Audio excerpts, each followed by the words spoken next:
Why is the kingdom of heaven compared to a treasure hidden in a field?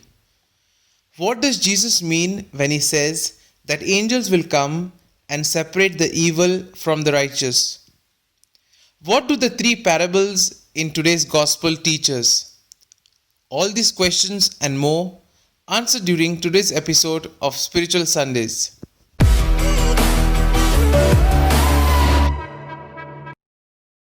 In today's gospel passage, we see that Jesus describes the kingdom of heaven using three parables. Each of these three parables has something different, and these parables indicate a unique distinctive character of the kingdom of heaven. At the same time, these parables also teach us some attitudes that we ought to have in order to be worthy to enter the kingdom of heaven. Let's come to the first point: sacrifice. If we go into the context of those times, we see that it was a common practice to bury belongings in order to protect them from thieves and enemies. Now, if the person who buried the treasure died, then the treasure remained buried until someone happened to stumble on it. It was not something that the person was specifically searching for in today's gospel. He happened to stumble on the treasure. He was filled with joy, and to protect it from others, he hid it.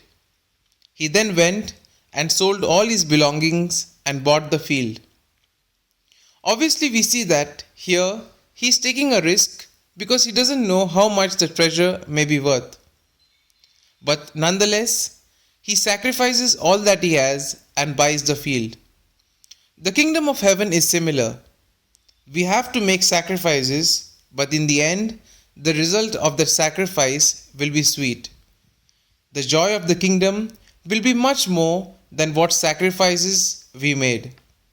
Through this parable, Jesus wishes to show that one of the important characteristics to enter the kingdom of heaven is sacrificing all that we have and placing our trust in God.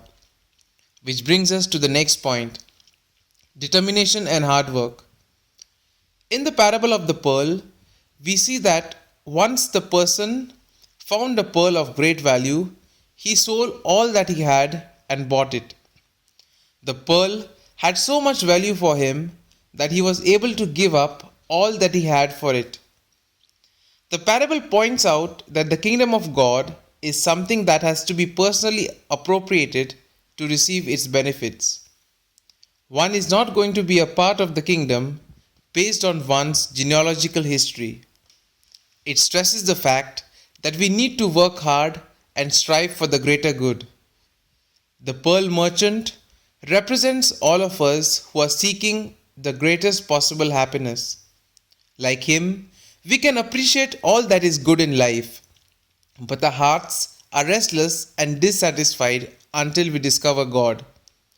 But when we do discover where our true happiness lies, we should be like the two characters in these parables. Neither of them was reckless. They appreciated the outstanding value of what they had found, and after careful consideration, decided that it was worth more than they had. Which brings us to the third point: the call to be prepared. God wants people to repent for their sins. He is so tolerant of sin, but at the judgment day, his patience will come to an end. The judgment seems quick when it comes, but that is only because sinful men refuse to see the warning signs. Thus, Jesus asks us to be prepared, as we don't know when the end of time will come. This still gives those who need to repent a second chance to change and be worthy to enter into the kingdom of heaven. But for those who don't accept this invitation to repent and be prepared, there will be suffering.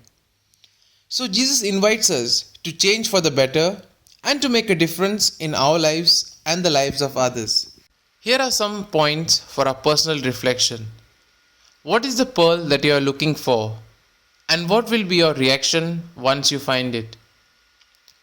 Both parables are built upon finding. To find, there has to be some effort to look. What am I doing to look for the kingdom so that I can find it? What is my image of the kingdom? How will I know when I find the great treasure? These points can be of great help to reflect on today's gospel. And if you like our reflection, do share the good news of our Lord. Have a good day, and may God bless you all. Amen.